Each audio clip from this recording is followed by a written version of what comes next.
So I guess we'll go ahead and start off with the obvious. You're going to be stepping down from mayor. And so how do you feel about that?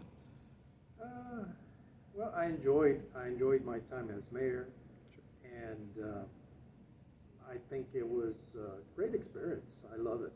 I enjoy engaging with the community, and I come from the business background, and so making that transition, and I'm still in business, but making that transition where you're out there in the community as mayor representing the city wasn't that difficult for me because that's something that I've always done in my business. Even though the funny part is, even though that's not my natural personality, and most people will tell you, I'm more of an introvert, reserved, shy person, and it's like here I am, the mayor of a city where a lot of people think, well, the mayor has got to be outgoing and talkative and I've learned to do that. So it's taught me how to be a person that gets out there and talks to a lot of people, strangers and all that. And I enjoy that. I really enjoy it, and I enjoy helping people with their issues. I think that, because of my background, one of the things that, I don't know if, I think most people see that in me, but they always say, Mayor, you seem to always control your emotions. And it wasn't natural, in my business, I do a lot of studying. I love emotional intelligence. I'm always trying to be optimistic versus pessimistic. I think pessimism is a lot easier than trying to be optimistic. You always got to look for the good things in every situation, even challenging situations. And coming from a business background, and I look and I reflect, because I've been doing that for over 28 years, and we've gone through a lot of challenges in business, and every time there's a challenge, it's an opportunity to grow. And so I think with the city, same thing. We face our challenges, but every time there's a challenge, there's an opportunity to create something good out of that. Because moving something, a lot of times it's difficult. It's difficult to get something moved when you have to rely on 4 people to agree, and which is a good thing, because you have to convince 4 people, and then they have to convince their constituents. So it's not an easy process. I think a lot of people sometimes think that the mayor has all this great power and can just do things. But yeah, I've enjoyed it. I have enjoyed it. I think that there's still a lot to do, and I think we've come a long way, and I just want to be part of that continuance of making sure that we're still heading in the right direction. Sure. And so when you say be part of that continuance, are you referring to how you're going to be running for council member as well? Yeah, Okay. so I'll be stepping down sometime next week because I got to do it before the 28th, and I'm doing my State of the City on the 15th, which is Right. Tuesday. So it's going to be sometime after that. I still haven't made the final determination. I'll let you know soon. But Sure. yeah, it's got to be before the 40 days, as our charter says, and then I'll be running for council, which I think it's important. I think that we get people on there that really first thing is love their city, want to improve on it, and make sure that they're taking care of the citizens the way they're supposed to, and keeping up. The challenge is just trying to keep up with the growth. I mean, the city has grown quite a bit. It's amazing, when I got here in 1990, after serving 10 years in the military, got out of the Army in 1992. Back then there was about a little over 60,000 people just in the city of Killeen. And then we just did our census last year, and we're at 153, and I think it's a little bit higher than that. But it just kind of amazes me how much we've grown. We've grown over those years. One advantage that I have, not only just as mayor, but I mention as business, because my business, that frontline person that gets to see people when they're moving to the city. So when people are calling my company, my real estate company, and they're saying, we want to move to Killeen, can you help us find a house? I'm there, well, where are you coming from? I'm coming from the West Coast, I'm coming from north. why? You know, I always say, well, why are you moving here? It's always a question. You know, it could be a job transfer. It can be family. Sometimes they have a family connection that they want to be in. But more and more, it's always, you know, the affordability of our housing. But it's great to be there in the front line of the people that are coming and moving to Killeen and having an understanding of why they're moving. And when I hear them, I talk about my optimism. But when I hear people coming from Killeen, from other areas, some of them never been to Killeen, and I say, why are you moving? There are all good things about Killeen. I say, you know, Killeen, my family lives there. They lived there a long time. It's a great place. We've been there. And what they're doing is they're comparing it to other places that they've been. And I always try to make mention of that to our citizens that, you know, Killeen is a great place. I grew up, most people know that, in the south side of Chicago. And you compare the crime rate to that, it's just crazy. I also lived in the Bay Area. I was stationed in the Bay Area, San Francisco, for 2.5 years. And you see the amount of homelessness out there. It's just crazy. And the housing prices, and you can just go on in all the different cities. But when you see people that come here from other areas, they're comparing that to that, and they say, wow, Killeen is a great place to live. A lot of times, you know, I hear people, oh, it's not so great. And usually I kid around, well, you must have been born and raised here. Because it's like, you got to go visit some other places. I always talk about my trip to Hawaii at a mayor's conference, and was sitting there with the mayor of Hawaii, and you know, we were talking about our homeless, and I said, you know, we have about 100 homeless, and he's like, Mayor, that's your big problem? I said, well, how many homeless do you have here in Hawaii? And he says, try over 6,000 in Paradise Island. So, you know, give me an idea. Maybe we should give him a one-way ticket to Hawaii. I don't know. Can't say that. Don't say that. Cut that one off. But it's all perspective. It's all about perspective, and having that perspective of living in other areas really gives you a good understanding of, you know, what a great city that we're in. Sure. And one of the things you just touched on was sometimes the city does go through challenges. And so over your tenure on the city council, you've seen a lot of those, but especially in the last 6 years as a mayor, could you highlight some of the difficulties that you've seen Killeen navigate, and a little bit about what your role in helping solve that was? Yeah, well, when I came on council before mayor, when I first came on council, I remember I got my first street impact analysis, you know, the condition of our streets. And at that time, you know, I really didn't understand it, but as I started running, I really got, I really understood the importance of our streets, because we never had any real money dedicated to our streets. And so that became like a campaign thing. You know, I have to do something to improve our streets. All the citizens complain about that, you know, the condition of our streets. And we were dedicating a little bit of money to it. And then on the council, it actually went down when we had our budget cuts. When I became mayor, the first challenge that I came on my plate was we had an $8 million deficit. You know, we were spending more than we were taking in. And so we had a deficit, and people were, you know, people are stealing money and all that. And it wasn't that. It was just that we were just bringing enough revenue. And so what happened is that we ended up cutting our street fees, you know, the amount, our street, the money that we spend on our streets. So it went backwards.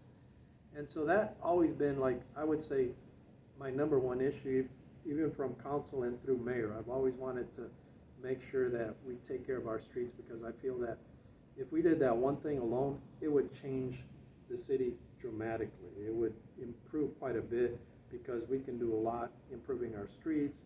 Over time, we can make a city more walkable. You know, that's one of the things I feel the city doesn't have. And so this last year, after 10 years, we were able to do that. The council came in, we did the street maintenance fees, which is good. But the most important thing that I really appreciate of what was done is we have a separate funding mechanism that goes directly just to our streets. And that, again, is going to change the street in the future, because now instead of going through the budget and saying we're going to dedicate, it would go from like 400 to 1.6 million every year, and when we have those budget deficits, we shrink it down and we would ignore our streets. Well, now we don't have to worry about it. Every year we're going to have over $4 million dedicated just to fixing our streets, and we're seeing a lot of that being done. We still have a lot of work to do, but a lot of that is being done now, and it's changed. A lot of the old streets that I thought would never get fixed, you're seeing them fixed. We have a couple of major streets that I wish, when we change that, I think it'll change the mindset of everybody in the city, because I think that there's major arteries that right now we can't fix because of issues with litigation or whatever.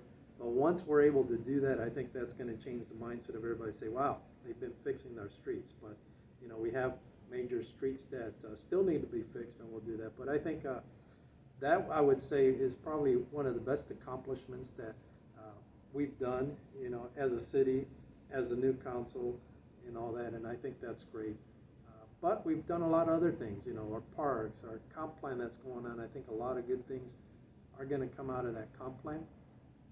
And it's always going to be a challenge. And I kind of make mention to this to the council that, it doesn't matter who we hire to give us direction or set a vision if we get new council members and they don't follow it. So I think it's important that when we do all this and everybody comes into agreement, that the city, the staff, everybody comes together and lets the new council members know this is what's going on, so that we're not restarting everything every couple of years because we have new members there, and then they come with their own ideas while they have that learning curve in order to get educated on what the city has done so far. And sometimes that happens. So. Sure. And so what about some of the more day-to-day issues? So you talked about the overarching issue of clean streets. What about some of the spot issues that we see? So we had the freeze, we had the citywide boil water notice. That's just what I remember, and I'm sure there's been more of those issues. Could you speak to one of those and definitely, and that's what I was talking about. Sometimes out of crisis comes good things, and I would say we had that winter storm last year. It tore up a lot of our streets. A lot of our streets got torn up, and getting back to the maintenance of our street, because it's tough. It's tough to sit up here on the council, whether you're the mayor or the city councilman, who actually have to vote to raise fees on our citizens, because you're going to get a lot of pushback. And so every time an issue like that comes up, we kind of hesitate. But at the same time, we get residents and citizens that call and say, why aren't our streets fixed? Well, we need funding. So out of that crisis of the winter storms, I think that gave us that ability to say, okay, we need to do something now to get that. And so if you notice, right after that is when we did pass that street maintenance fee of $10 that all our citizens pay, and you're going to see a major difference. So out of that crisis, I think, came that ability for the city and the council to say, okay, we need to fix these streets. So we were able to issue almost $5 million for that initial phase after the winter storms, where all those streets that were torn up got fixed. And then after that, we went back and did that street maintenance fix to do all the rest of the streets that had been torn up. And that's going to be an ongoing process, because many years ago, well, I wouldn't say many years ago, a few years ago, we were given a price tag if we were to fix all these streets that are damaged and all that. A long-term effects, we're looking at, $80 million, if not more, to do that. And yet, we're not planning ahead. We're not planning. We're just going to wait till we get an $80 million bill. And so I'm glad that at least right now we've taken care of that. We're planning ahead. So every year we're going to dedicate, $4 or $5 million to that, so that we don't wait, so that in the future the citizens don't have this $80 million price tag. And same thing with our boil notice. We had another crisis with our boil notice. We worked with the Texas Environmental Quality on that. They let us know that it wasn't anything that we did. It was We still got a good rating on that, so it wasn't anybody did anything wrong. But out of that, we were able to change the way we clean water, we chlorified water and all that.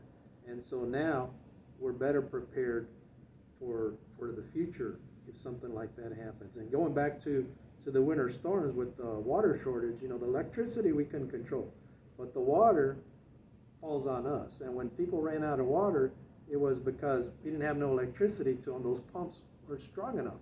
So now we went back and we said, okay, we're going to change the way those tanks get electricity. You know, we need to improve those generators and the electricity that goes out there so that next time that's not going to happen. So there's always opportunities, unfortunately, out of a lot of these crises, and we just need to make sure that we take advantage of that and make sure that we do something, plan better, prepare better so that they don't happen again.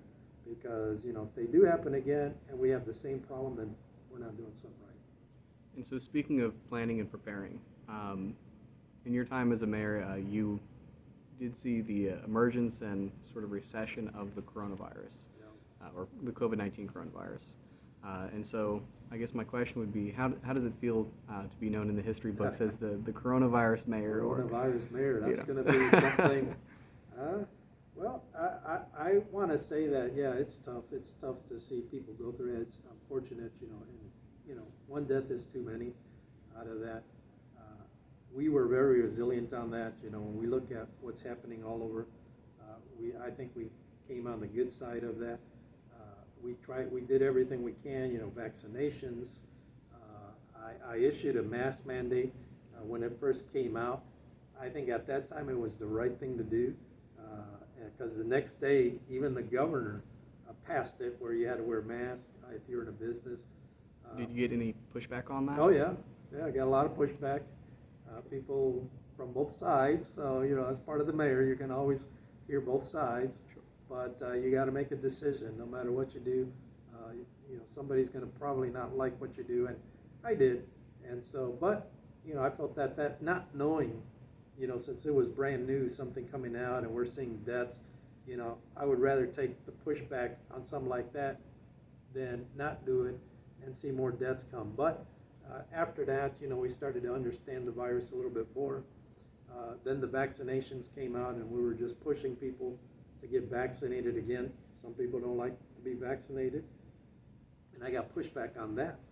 And so, you know, I'm of the opinion, I've always been of the opinion that people do have a choice, that, you know, let them choose. But in the beginning, not knowing exactly, you know, what's going to happen, sometimes, you know, even Abraham Lincoln signed something that he took people the choice away from certain people, because at that time was the right thing to do. And nowhere do I compare myself to that, but you know, sometimes you got to make those decisions on a moment, you know, because I did that to get a better understanding, give us a little bit of time. And again, luckily, you know, even the state felt that it was needed at that time, so they did it. And but we're on the tail end. I hope that you know, it's funny because, yeah, I came in as mayor, we got corona, and I'm going out mayor, and now we're going down. Hopefully, this will be the end of that, you know. It'll just come around as like a flu. And so, yeah, it's something that I'll always be remembered for. COVID-19 mayor. Sure. And so I want to touch back on one of the things that you mentioned earlier. So you talked a little bit about community engagement. Yeah. And so what does that look for you as a citizen, and what does that look like for you as mayor? What exactly does that community engagement look like? Well, it continues. You know, I always like engaging with the citizens, and what I do as mayor is, you know, when I came as mayor, I always tell people this story. You know, the city gives you a mayor's phone, sometimes a laptop, and I say, well, why do I need that? And they say, well, that's the mayor's. People are going to call you. I said, I don't need that. So the phone that you see on our website, people that call me, it's my personal phone, you know, and so you can call me. And most of the time, if I'm not in a meeting like this, I answer my own phone. So they call and they're like, yes, is this the mayor's office? And I say, yep, this is the mayor. And they're very surprised, pleasantly. They're like, wow, I didn't think that the mayor would answer. So I think that's important to have that engagement with the citizens and I meet them. If somebody really needs my attention, I bring them either to my office, or because I come from that background of real estate, a lot of times I go to their house and I'll say, you know what, I want to go and listen to your problem or your issues and all that. And so I'll visit them and sit with them, and they're very appreciative. They very like that. I like that connectivity. And the funny part is that most people, if there's anything I can do to help them, I will. But most people, they just appreciate that someone's listening to their issue. Just coming in before this, you heard me on the phone and somebody had an issue. And so I kind of try to guide them in the right way, because a lot of times, me personally as a mayor, can't do anything. And they understand that, because I'll hear their problem, and I'll try to say, yeah, Mayor, I know you really can't do anything, but I appreciate you giving me the guidance of maybe someone that can, or how to fix this problem. If we can do it as a city, I definitely will help them. I call the city manager, they run the departments. But if there's nothing that we can do as a city, because a lot of times it's issues outside our realm, then there might be another organization. Because of my engagement with other organizations, nonprofits, I try to learn as much as I can about them, because they're the ones that truly help our community. It's not the mayor. I always said that. I said there's so many great groups out there, so many great organizations, and if it's someone that is facing maybe issues at home, then we have organizations that can help with that. Where as a city, maybe we can't help them financially at that moment, or maybe there's some other type of issues that the police can't help, but there is other organizations that can help. And having that connection not only to the community, but all the great organizations and churches. I always enjoy visiting churches, because they do a lot to our community, and having that connection with them has truly helped me as mayor. Sure. And so the next question I would ask is, you sit up on the dais, you help govern a meeting with 7 other people that have wildly differing opinions. Yeah. And so what does that look like? How do you manage that? It's not that hard. I mean, and again, from my background, I manage 22 people that I don't have a direct, say-so in their pay. How do I motivate people where I don't pay? If you have people that work for you directly, then, you can say, I'm going to fire you. So in our field, that's not how it works. They can stay home if they wanted to. They don't have to do anything. But you have to motivate them in a way that creates success for them in a different way than paying them money or having any power over them. And it's the same thing here. I don't really have any power over the council. They're all independent. They all get to choose. But you have to motivate them in a certain way. And I think for most part is a lot of our citizens see that. A lot of the citizens, if they have a challenge or something, they help. They come out and they talk during comments. They bring issues to them. And a lot of them is having that understanding with our citizens, getting back to that engagement, getting back to that connection. And sometimes they call me, and it's like, Mayor, what is your opinion on this? Okay, we're going to speak on the council. And it's like, that's my little secret there. But they do. It's not me trying to convince them. It's just trying to engage with what is it that the citizens want. And for the most part, I think most of our council members see the same thing that I see. And so we do come together, even though it may seem like we're apart on issues and stuff like that. You don't have to be. I don't have to convince them, because all they're looking at is the same thing that I'm looking at, is the same, citizens coming out and speaking on an issue. We're all seeing it together. So a lot of times we come with what we think may be our way of solving a problem or something, and here comes the citizens and says something, and it's like, oh, I didn't understand that part and stuff like this. So I think for the most part, we're all aligned. We all want to improve our cities. We all want to make sure that we're listening to our citizens. So it is not a big challenge to try to convince them anything, unless it's something that is completely opposite of what they think the direction of the city needs to go. And I don't think so. I think that we're all in line in the direction. We want to help improve our citizens. We want to help bring a great quality of life, whether it's our parks, whether it's our streets, whether it's our crime rate. And if you ask any council out there, I don't think anybody's going to say, no, that's not my objective. And so being mayor is easy because you understand that no matter who sits out there, that's going to be their goals and their visions of the city. And so the challenge is just how do we get there? And getting there is just listening to different ways to get there and coming to an agreement on how we're going to do that. And so that's easy. And the thing that I always try to do is just not try to stir up anything dramatic. I know we go through that sometimes, but for the most part, I think it's a good thing. You know, a lot of citizens say, Mayor, that's crazy up there. No, that's probably a good thing. You know, they're expressing their emotions, and they're not trying to do anything bad. I mean, we're better than Congress, I think. So you've seen that. And so they understand there's a little bit of a passion there, and they want to get their side heard. And so I've always thought it's good. I've faced a lot of that, again, in my business, but that's what's helped me grow. And speaking of growing, downtown Killeen, I know has been the focus of a lot of city councils. Yeah. I know you're from what you're telling me, it sounds like your focus is more on streets. Yeah. Not to discredit downtown at all, but do you think it's important for us to revitalize, to regrow our downtown? Oh, And what exactly does that look like for you? Yeah, that's always been an issue too. You know, I've always wanted to grow Rancier, and part of my streets Rancier, is yeah. Rancier. And so that's why I'm so excited about that, because eventually we're going to get to the Rancier part of improving that street, making it, you know, whether it's walkable more. I mean, it's the gateway to Fort Hood, and I think it's important that we improve that. And from my belief is once you improve that, it improves the downtown. We've improved the downtown. When I first came out, we spent over $5 million improving our streets, improving that. But a lot of our downtown, you know, as much as we try as a city to improve it, there's something that goes beyond what the city can do. And as a business person, I've spoken to people, you probably heard me out there, and it has to do with businesses being profitable. And that's the key, is like, how do we bring businesses, because we do have businesses out there that are trying and have tried to do great things. You know, they restored buildings, they put in good restaurants, but the challenge is always you need more people to go and visit their businesses.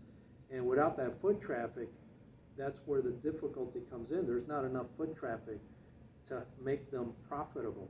And so it's become like a nonprofit. So, you know, a lot of the places that go down there, they're nonprofit. And so in order, you know, we talk about a grocery store. We definitely need a grocery store, and that's in the works right now. But you have a major grocer like H-E-B that pulls out, and they have billions of dollars, and why would somebody like that can really afford to lose money pull out? And so when they met with me before they made the decision to pull out, they said, Mayor, we just want to give you the heads up. We're going to be leaving our downtown, and we want to let you know before we let anybody know. Our first thing is why? Why are you guys leaving? We need a grocery store in downtown. And their response was, well, we're losing $40,000 a month.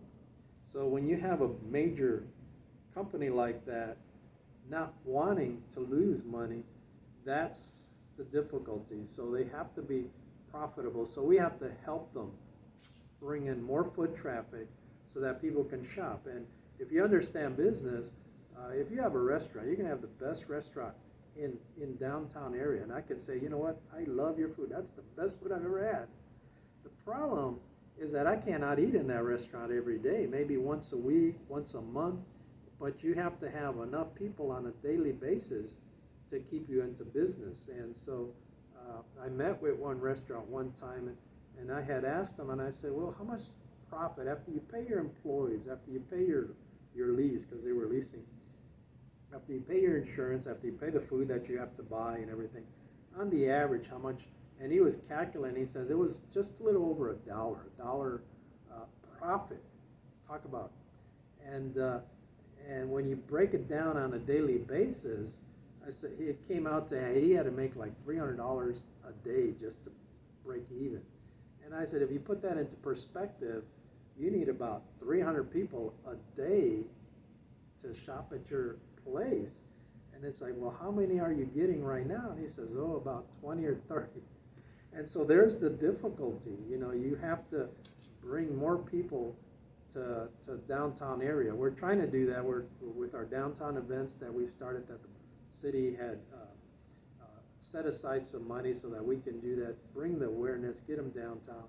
The other thing that I think it's big during my time as mayor is that apartment complex with 360 new apartment complexes. We're going to call it Robinson 42 there. And that's the start. I hope that we're able to do more of that, because what we're doing, and again, it's not in the downtown, but it's not too far from our downtown. When you bring more people there, you will see these mom and pop restaurants, these coffee shops that are non-franchised, these ice cream parlors start to go there, because you're living in an apartment. You can just walk on down or just drive there not too far, or bike, whatever it is, and occupy these places. And so that's the challenge that a lot of times people don't understand. So when we're trying to get a grocery store, we have to make sure that they're profitable, because at the end, that's what they're going to look at. And because Killeen on the north part has been boxed in and all our growth goes south, that's what created that movement from a lot of the businesses that used to be downtown going south, because they're following the foot traffic. They're following all those rooftops. So what we got to do is go back to our north side and add more apartment complexes, put more people to live there. Infill development, right? New development in the north part. When you see that, all the business, our downtown will grow. Our downtown will definitely grow. If you're putting foot traffic, who wouldn't want to move there? Because we got a lot of people, there's a lot of need. And so that'll help everything. And so again, that's kind of why I want to continue to see that and help do things like that in our north part of town. I want to make sure that we're still doing the things that we want to. I hope to be able to, once we finish this first one, which is the Robinson 42, I hope we're able to do more projects like this in our north part. I mean, that is, to me, it was a great project. I mean, it didn't cost the city anything. And we're building almost a $50 million complex there in our north part of town. How is that not great? My other thing that I wanted to try to see fulfilled is the bank building. So we have a major bank in downtown that's built a beautiful building off Tremere, and they pretty much donated that building either to the city or the county. And so I've been working with the county to try to see if because they're in the process of moving their tax annex, and hopefully we'll be able to tear down that old bank building and they can build their new county annex there. And again, that is a major building that is brand new that we haven't seen in probably over 50 years. But what will that do? It'll bring foot traffic. You have people that actually work there that have to go there, and the more people you have that are going to downtown, the better it is for our downtown area. I always kid around and I say, I'm from Chicago, and the busiest time to go downtown in Chicago is during lunch, because all these high towers, high skyscrapers, when it's lunchtime, they all come down and they go to a restaurant. You try to go to a restaurant in downtown Chicago at night, they're closed. They are, because they have no foot traffic. They have nothing there. And so you go to most downtowns, I can tell you it's pretty much the same thing. All their businesses is from the people that work in downtown that come out, even the Magnificent Mile. It's packed during lunchtime. It's like they're taking their break, they're doing their shopping, and they don't really want to hang out in a busy downtown at night because of traffic and parking and whatever it is. But they're always busy during the day. And I think that right now, our downtown, there's not a lot of people there, so I think having a new building there where people do have to come down will help revitalize that whole downtown. My goal, my future goal, and I had told the county judge this, is to bring the DMV there, and so you go to our DMV there on Priest Drive, and usually it's a long wait. There's always a lot of people there. I don't know how many hundreds of people go through that office on a daily basis, so can you imagine moving that to our downtown where they have to come to the downtown? And so if I'm going to wait 2 hours, let me hang around in this coffee shop across the street, or let me hang around in this ice cream parlor. And so that's definitely bringing business. And again, the foot traffic to our downtown. Sure. So my last question, if you had one piece of advice to give to the next mayor, what would you give the next mayor? And Well, another piece of advice for just anyone living in Killeen, I suppose. anyone? Well, I would say my piece of advice to the mayor is just engage. I kind of mentioned that. Just engage with the citizens. In the past, a lot of people, I'm sure other mayors have done it, but a lot of people make mention. They say, Mayor, you're always everywhere. That's the challenge of being a mayor, and I enjoy it. If you call me and you invite me somewhere, 99% of the chance I'm going to be there. And then and the other part that I engage, people are shocked. I go to Walmart, I go to HEB, they see me pushing a shopping cart at Mayor, what are you doing here? Last night I was at a restaurant, and people are, there's the mayor, how you doing? Where's your bodyguards? It's like, so they love that engagement. So my advice is just, engage with the community. Community loves that. They enjoy interacting with somebody in the position of mayor. And I think a lot of us come from the big cities where we never get to do it. It's something that, people can enjoy. I think we're not big enough yet that people can see the mayor as much as they can. And it works good for the people, but it also works good for the mayor because you're kind of on top of issues. People are always going to tell you what they think, and you can use that when we have to put things on the agenda or things like that, how to improve the city. For the people, I just say, I've always tried to change the mindset. And so for the people, I always, when somebody calls me and they say, we got this issue and that issue, I say, great, I'm all for it. I'm the type of mayor that would love to put my arm around our citizens and say, let's help. How can we do this together? And so engage with the people, understand what's really going on, because a lot of times, I do get all these comments and stuff like that. Somebody commented the other day and they said, Mayor, we don't know what's going on with the streets. You need to fix the streets. And it's like, well, maybe they haven't been out. Somebody put in there, have I driven by the street between our theater and Home Depot? And I say, yeah, I drove at it. It's brand new. So I say people just need to get engaged of what's really going on. And they can call me. I'd be glad to answer, because most of the time I'm able to answer their questions and they're like, Mayor, I didn't know that. But I think it's imperative that we start to change the mindset of what we think the city of Killeen is. It's a great place. A lot of people like to see that. It's taken advantage of the many people that see the city of Killeen as a great place to live versus the few that say, oh, this is bad, because the few that say it's bad, it's not necessarily true. There's things that we do have to work on, obviously crime, homelessness, but when you look at it, compared to what? We look at crime statistics nationwide, and during the COVID, they have gone up. Well, this last year in Killeen, they went down. It's like, wow, how come in Killeen went down and everywhere else it went up? And yet people say we got high crime rates. Yes, one crime is too many. And I think that's where they get it. We don't want no crime. And homeless, the same thing. It's like we got a lot of homeless. We got about 100, and we're doing whatever we can to take care of them. But compared to 10,000 in our neighboring city, about an hour away here south or other areas.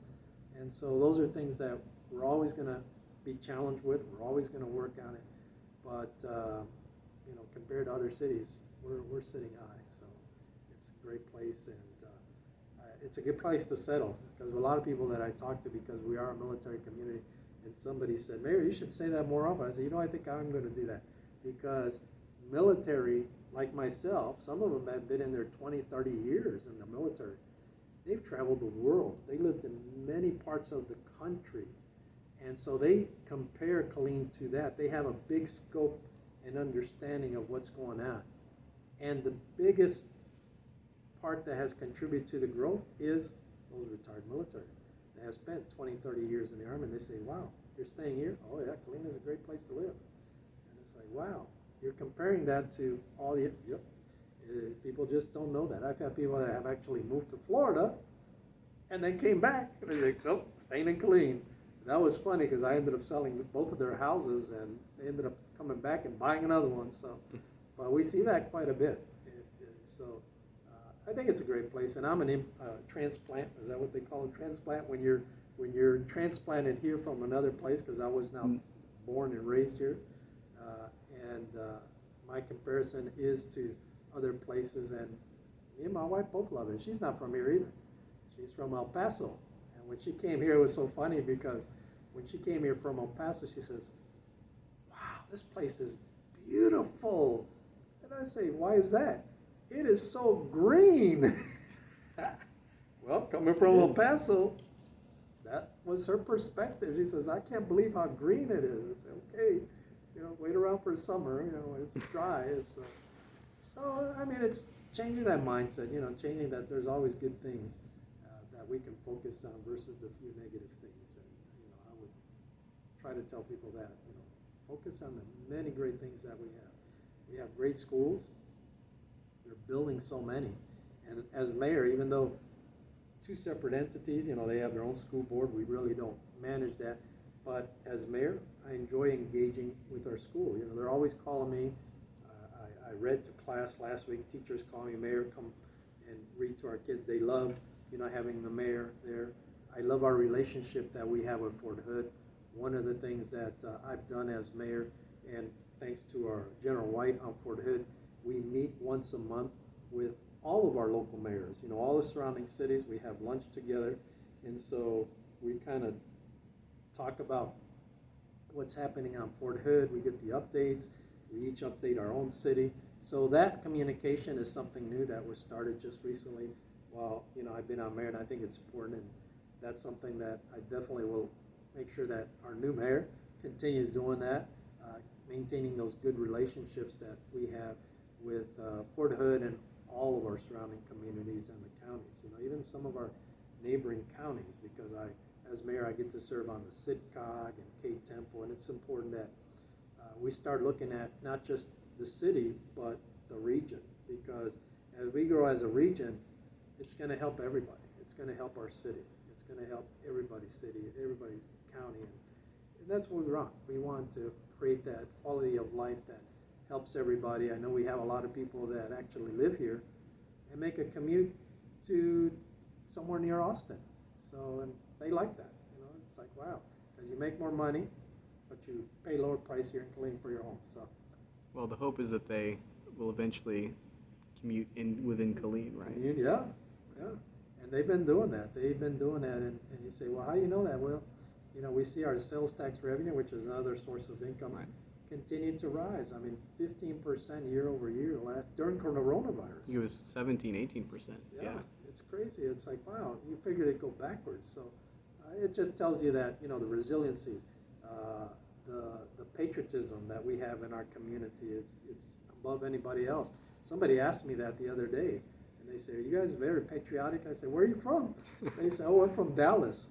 And it's like, oh, well, welcome to patriotism, because, yeah, we definitely love our soldiers and everything that they do, and we're very patriotic here. We're a diverse community, probably one of the most diverse communities I've ever lived in. And I say that because a lot of people don't know what when you say diverse, what does that mean? Chicago is diverse. The Bay Area where I live was diverse. I said, no, they were diverse, but they were separated. Growing up where I grew up, you have one nationality on one part of town, another nationality on the other part of town. So we're separated, even though there is that diversity of a lot of different cultures with it. Well, here in Killeen, well, guess what? For many years, we live amongst each other. And so I think that is a true difference of our community. That's what separates us from a lot of your areas, major metropolitan areas, how they're separated, whereas here, we've always come together. We live amongst each other as neighbors, and we don't look at anything like other communities. And we have some of the best, I think, cultural diverse places to eat that are true diverse. I always kid around that too. Anywhere you want to go. Anywhere.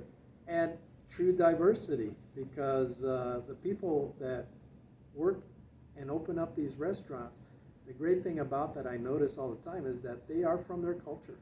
Whereas sometimes I'll go to another place and it's like they opened up a cultural restaurant, from maybe Spain or Spanish or Mexico, but they're not from there. They just like that, somebody goes there. Here, you come here, and I always ask, I always meet the owners, and, are you from El Salvador? Oh, yeah, we're from El Salvador. Are you from Panama? Oh, yeah, we're from Panama. So you have that true culture within that diversity community here that we are. And so that's one of the unique aspects that we have, I think, among other places. So then if you had to sum up Killeen in one word, you would say diverse. Yeah, oh, definitely diverse. We get along. I think that, we have, what makes us unique, and I pointed out this before, is the commonality that's unique among all the other cities is our military. We can't avoid that.